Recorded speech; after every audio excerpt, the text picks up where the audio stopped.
Amén. Que el Señor nos bendiga y bendiga su santa palabra.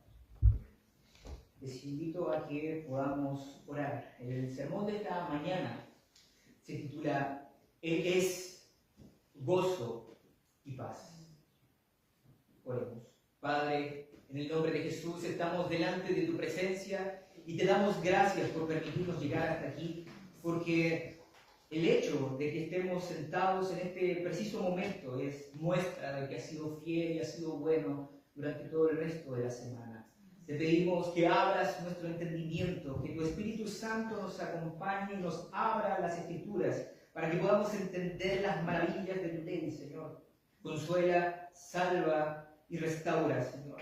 Que sean gratos los dichos de mi boca y la meditación de mi corazón. En el nombre de tu Hijo Jesucristo. Amén. Amén.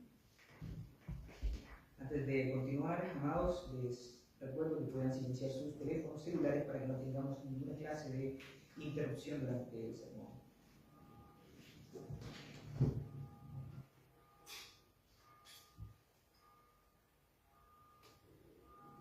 Entonces, antes de pasar al texto principal, que es la epístola que hemos leído, que es Filipenses 4, que les pido que puedan mantener sus Biblias ahí abiertas para que puedan mantener la vista en la lectura de Filipenses 4.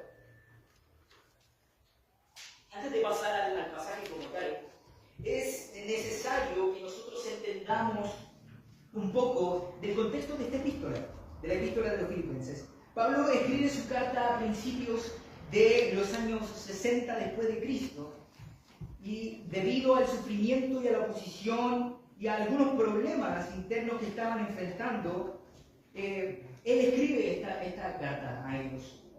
Como esta congregación estaba ubicada en un territorio romano, no es de extrañarse que la oposición y que la persecución fuese algo que estaba latente, que fuese algo constante. Entonces debemos considerar en los términos que nos habla la epístola, y que podrán ver estos títulos repetitivos a lo largo de toda esta carta, es la palabra Señor y Salvador, que en griego son las palabras Kyrios y Soter. Y básicamente estos títulos eran para referirse en aquella época al emperador.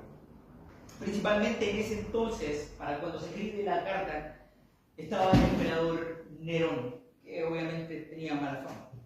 Pero Pablo intencionalmente usa esta misma, digámoslo así, estas mismas palabras para referirse a nuestro Señor Jesucristo. Y si podemos leer en Filipenses capítulo 2, versos del 9 al 11, nos dice lo siguiente: por lo cual Dios también lo exaltó hasta lo sumo y le dio un nombre que es sobre todo nombre, para que en el nombre de Jesús se doble toda rodilla de los que están en los cielos y en la tierra y debajo de la tierra, y toda lengua confiese que Jesucristo es el Señor, para la gloria de Dios Padre. Y de esta misma manera podemos ver más adelante, en el capítulo 3, verso 20, nos dice lo siguiente: mas nuestra ciudadanía está en los cielos, de donde también esperamos al Salvador, al Señor Jesucristo. Y ciertamente a Él y solo a Él le pertenecen estos títulos, solamente a nuestro Dios. Y eso era lo que tenían muy claro los filipenses. Y con esto queda bastante claro, amados, que ser un ciudadano dentro de este contexto y ser particularmente un cristiano no era nada fácil. La iglesia sabía que su ciudadanía no estaba en este mundo, y es por eso que no estaban dispuestos a ceder en nada que fuese contrario a Dios y a su palabra. Y estaban dispuestos a sufrir por causa de ello. ¿Por causa de qué? Del Evangelio. Y creo que eso es algo que nos falta a día de hoy como cristianos. Sin embargo, lamentablemente algunos, por escapar de la persecución, se volvieron enemigos de la cruz, como nos viene a decir el mismo capítulo 3, en los versos 18 y 19. nos dice lo siguiente: porque por ahí andan muchos, de los cuales os dije muchas veces, y aún ahora los digo llorando, que son enemigos de la cruz de Cristo, y el fin de los cuales será perdición, cuyo Dios es el vientre, y cuya gloria es su vergüenza, que solo piensan en lo terreno. Y eso había infectado la iglesia, porque debido a esta persecución había surgido también estos apóstatas, estos desertores de la fe, que se estaban haciendo a un lado al ver la persecución de los cristianos. Decían, preferían negar al Señor Jesucristo que morir por causa del Evangelio. Y es aquí, como diríamos en el buen chileno, donde se ven en la cancha, se ven los jugadores. Entonces, desde todo este contexto, es que nacen las palabras de nuestro pasaje principal, que es los versos 4, que nos dice: regocijaos en el Señor siempre. Otra vez digo, regocijaos. Entonces, Pablo nos sugiere aquí, y eso hay que aclarar, aquí él no está sugiriendo que se regocijen. No, él está siendo imperativo en este asunto, está siendo muy claro, muy tajante. Otra vez os digo, regocijaos.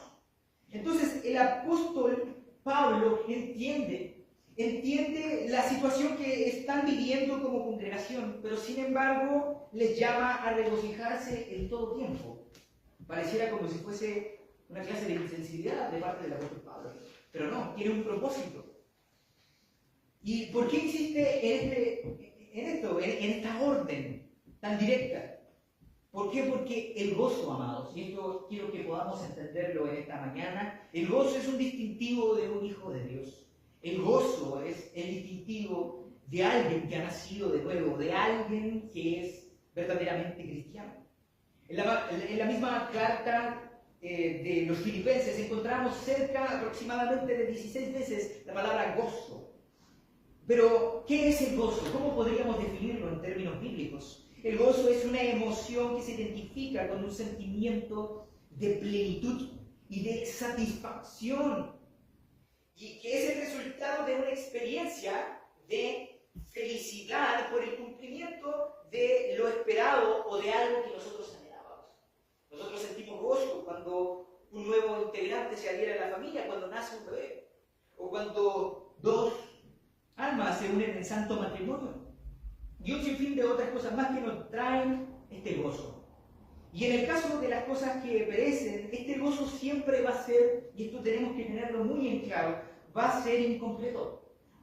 Este gozo va a ser limitado porque las cosas de este mundo son perecederas. Y es por eso que nos debe quedar claro que el gozo que el Señor nos manda a tener no es circunstancial, no es algo que está de alguna forma influenciado por las circunstancias externas que puedan llegar a afectarnos o no.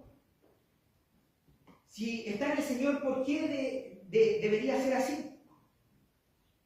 Entonces, lamentablemente nosotros tendemos en buscar el gozo y el deleite en todo menos en Cristo, en todo menos en el Señor.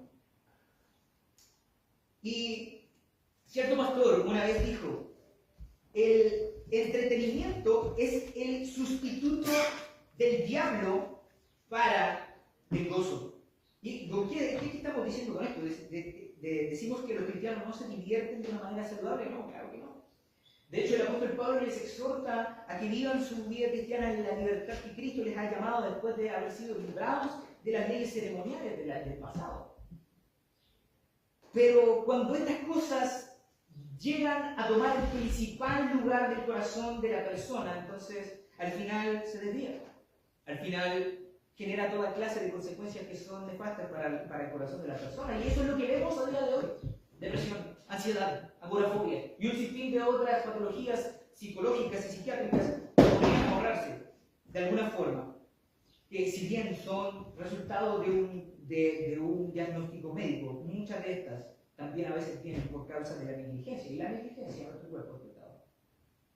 Entonces, En otros casos, el pecado de reemplazar a Cristo por el gozo mundano, en otros casos puede ser el placer, puede ser las posesiones, puede ser un estatus. Entonces lo que debe quedarnos más claro, amados, es que no existe gozo fuera de Cristo. No existe otro bien mayor que nuestro Señor Jesucristo. Y cualquier cosa que creamos que lo sea es una mentira de Satanás y una mentira del mundo. Como la mentira que a día de hoy tenemos, por ejemplo, cuando un cristiano quiere compartir su fe, le dice, no, yo estoy feliz, yo estoy tranquilo, yo no quiero un plato, soy buena persona. Y todo el asunto, pero si supieran tan solo lo que la Biblia dice acerca de la condición natural del hombre, entonces estarían temblando ante este Dios santo. Entonces cada uno de nosotros, volviendo a nuestro lugar, es decir, como hijos de Dios, cada uno está llamado a regocijarse en el Señor. La pregunta que deben hacerse cada uno, ¿encuentras tú gozo en Él? ¿Encuentran ustedes gozo en el Señor? Y quizás alguno pueda preguntarse, pero ¿cómo es posible gozarme si la situación en la cual me encuentro al final no lo amerita? Al final lo que estoy pasando no es motivo de estar gozoso. ¿Y no crees que es ilógico? Me podrían responder algunos quizás aquí, escuchando este sermón, pero reverendo, no sé qué, ilógico que yo me goce o que encuentre gozo en la situación actual de mi vida que estoy pasando. Pero puede que incluso alguien llegue a decir, si alguien se pusiera en mi lugar, si se daría cuenta de que no hay motivos para estar feliz, para estar contentos. Y nadie ha pasado por lo que yo estoy viviendo.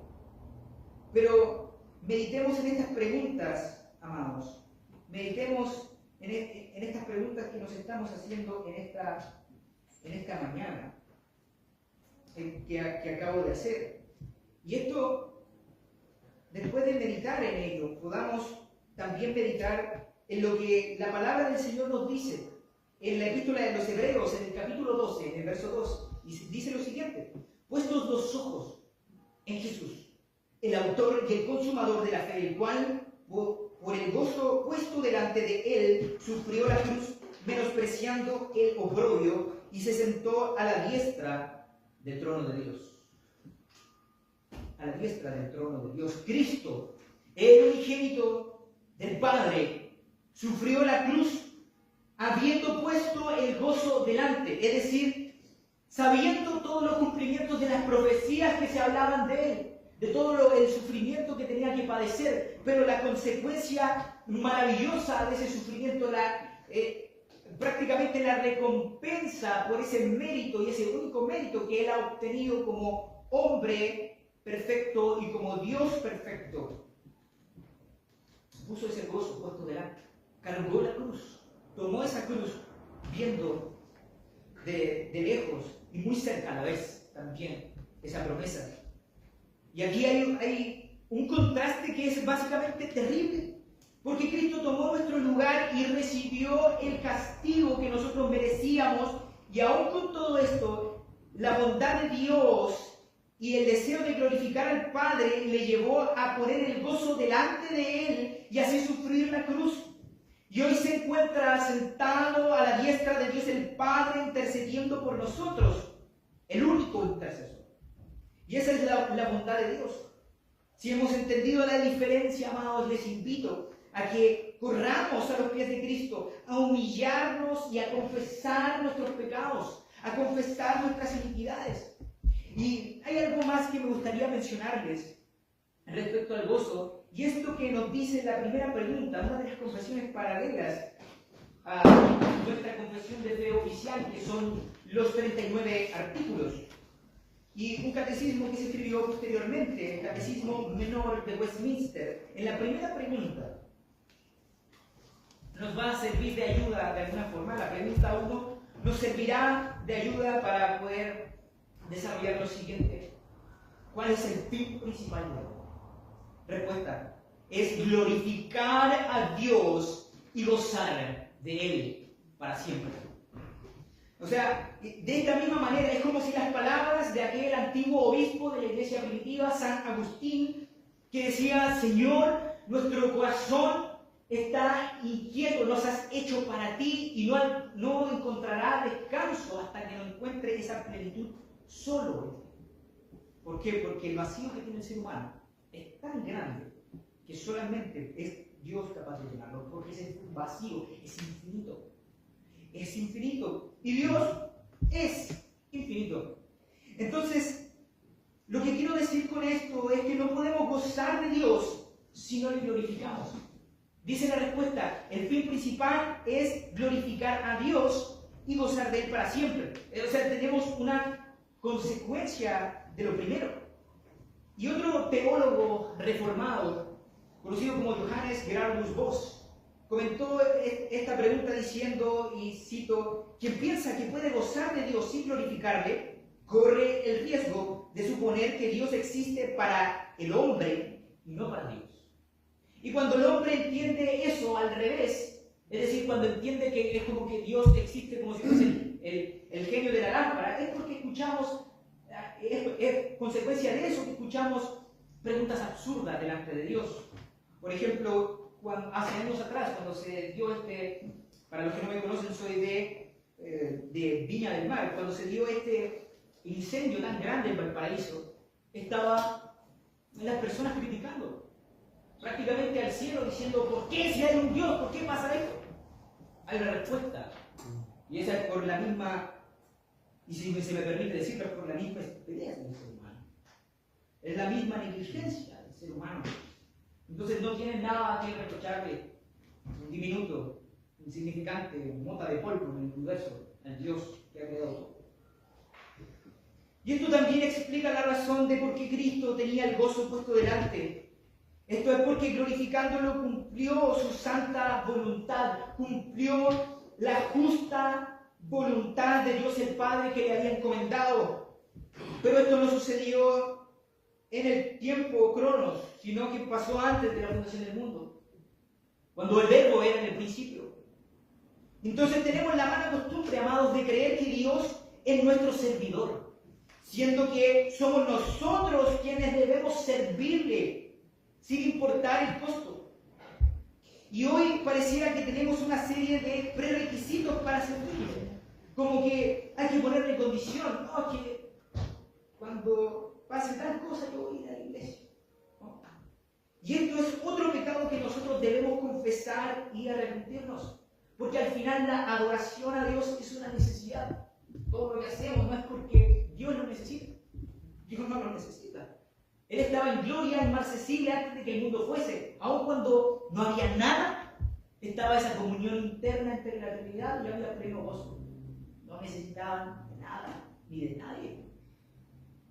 Pero aún así Dios se place en crear, se place en ver, se deleita en ver cómo la gloria de Dios, la gloria de sí mismo, brilla en sus criaturas, que Él mismo ha creado. Y pasamos a nuestro verso 5, que nos dice lo siguiente: vuestra gentileza sea reconocida de todos los hombres. Así como hay un imperativo de regocijarse también con respecto al obrar. ¿Por qué? Porque Pablo no les está diciendo que sean gentiles solamente con los suyos, con los cristianos nada más, sino que con todos.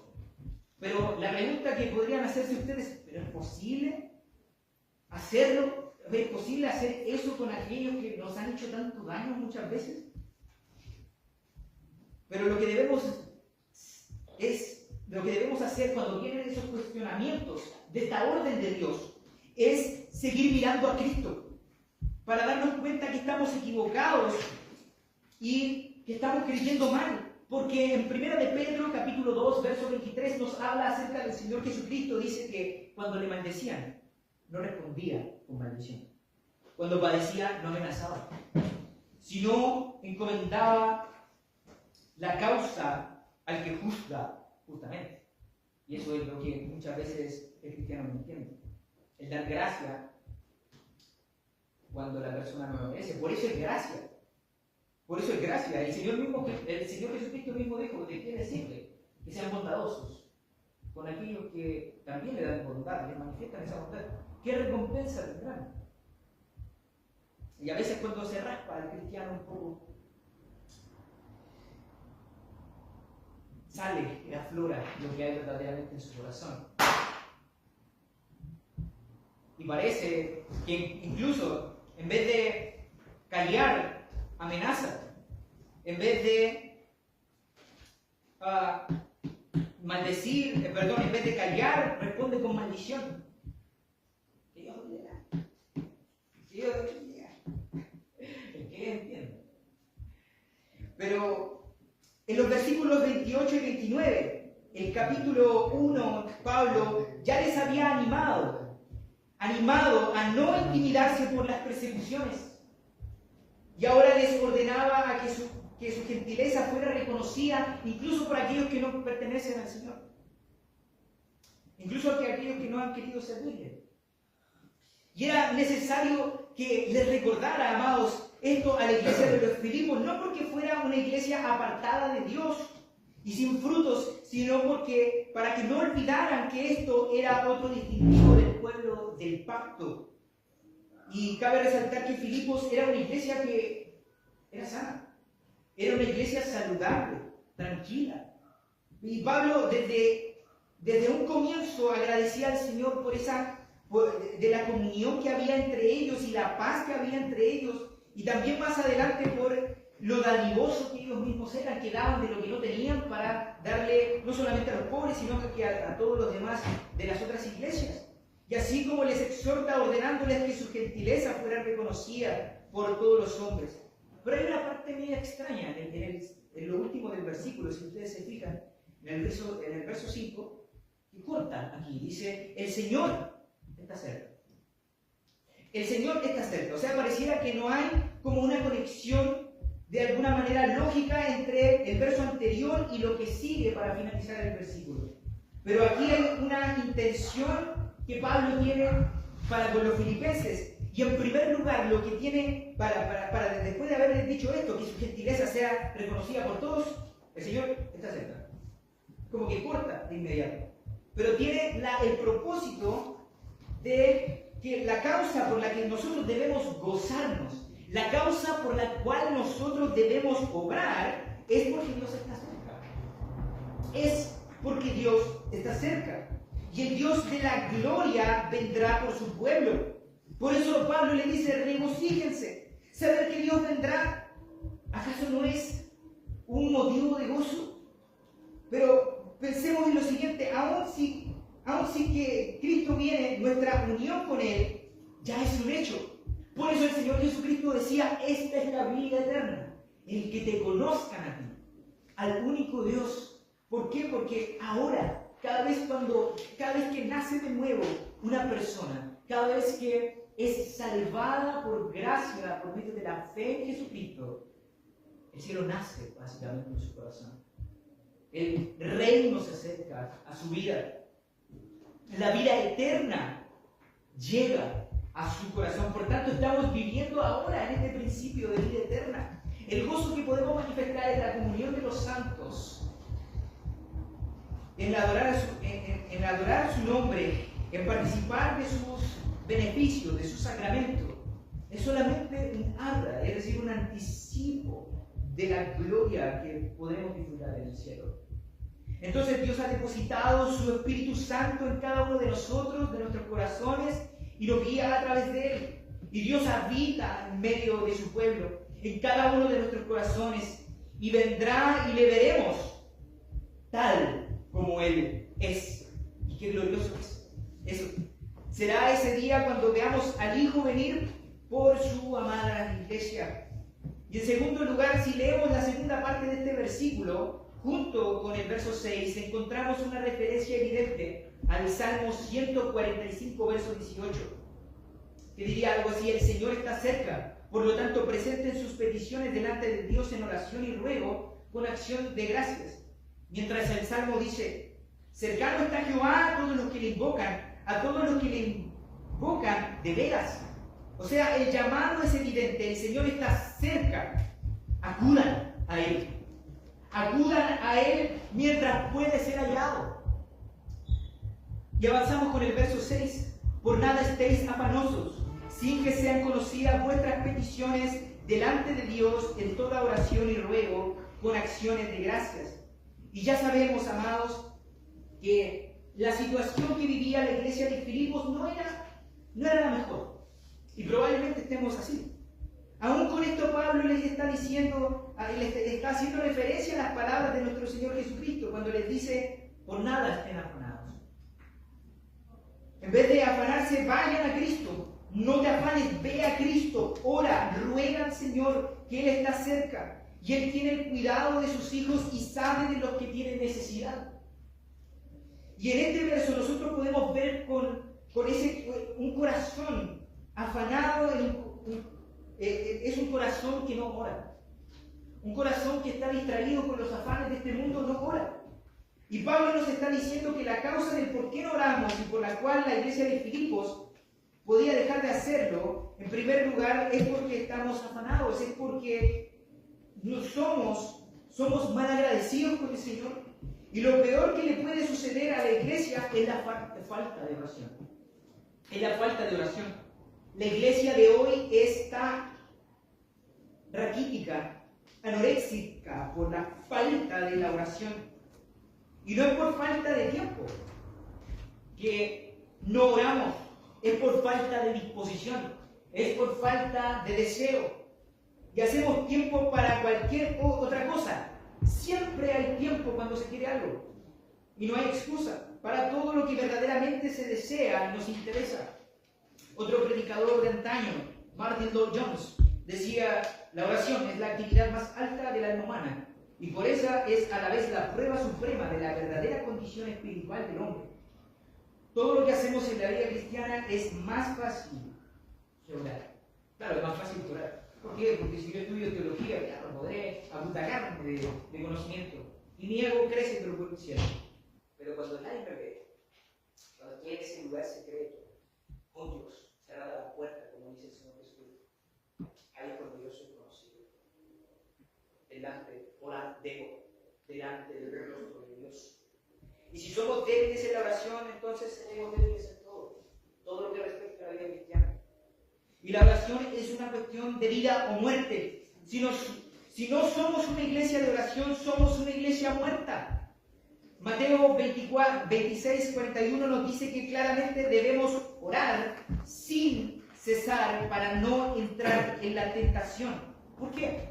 Y esto suena raro, pero cada vez que nosotros nos exponemos delante del rostro de Dios, cada vez que tenemos una mayor percepción de su santidad y de quién soy yo delante de este Dios, yo siendo imperfecto y Él supremamente santo, entonces yo caminaré con un mayor temor a Dios.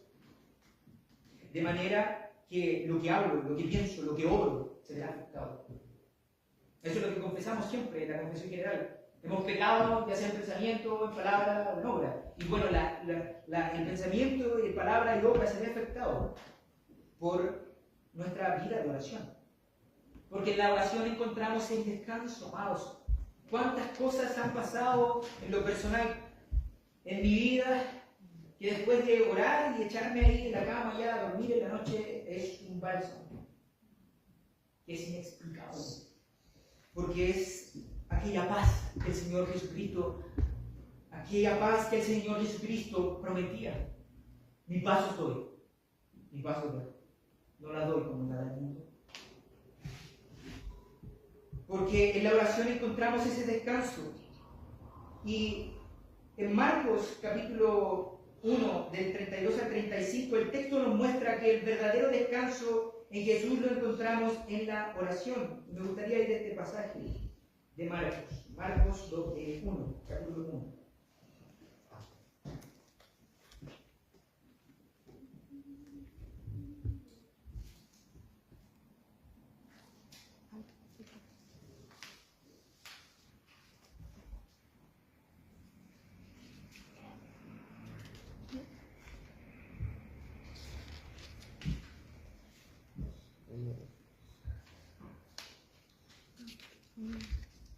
Versos 32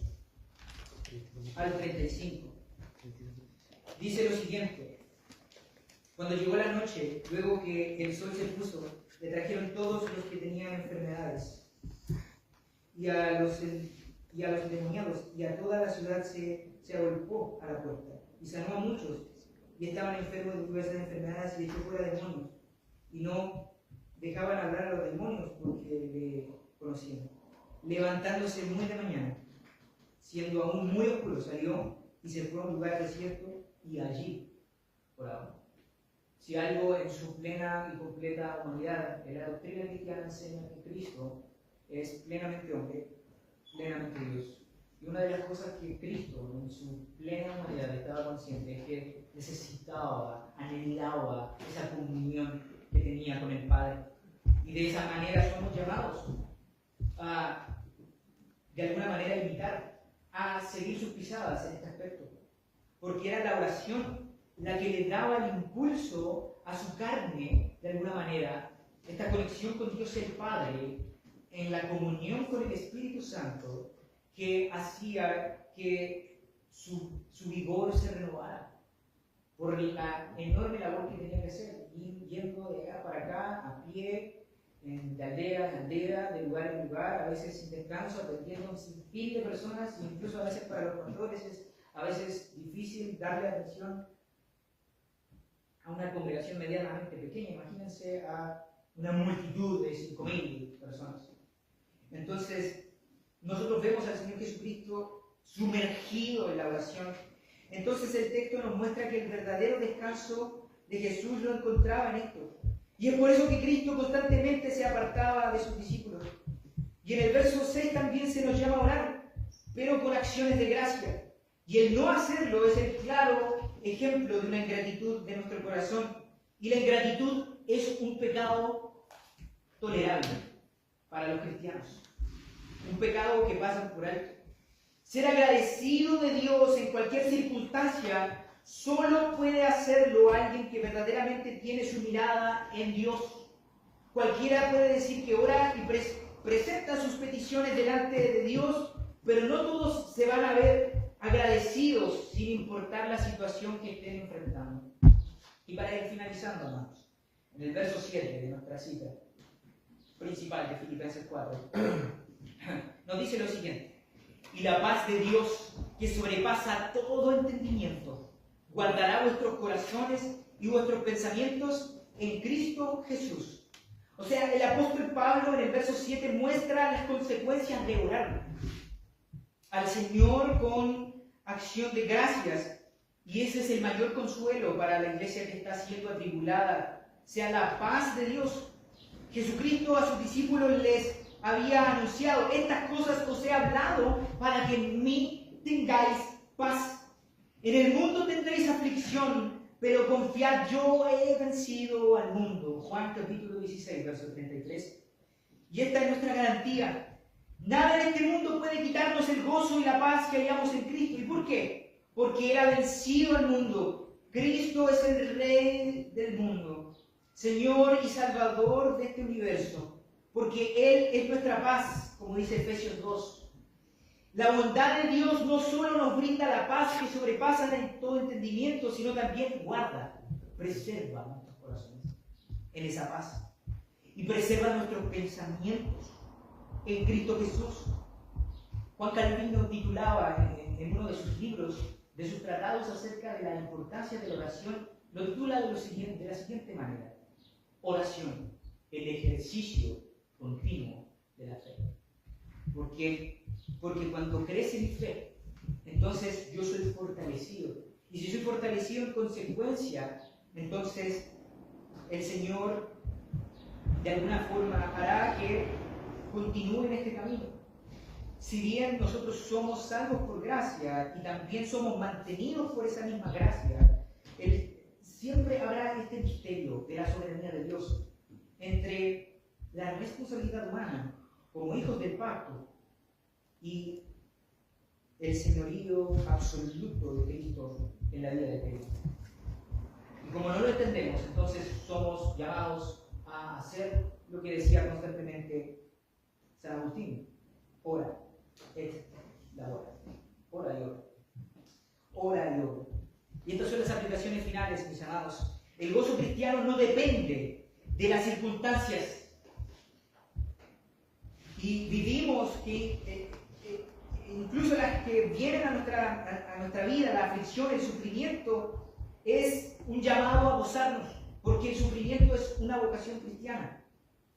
Porque somos llamados a ser imitadores de Cristo. ¿Y qué era Cristo? ¿Qué dice la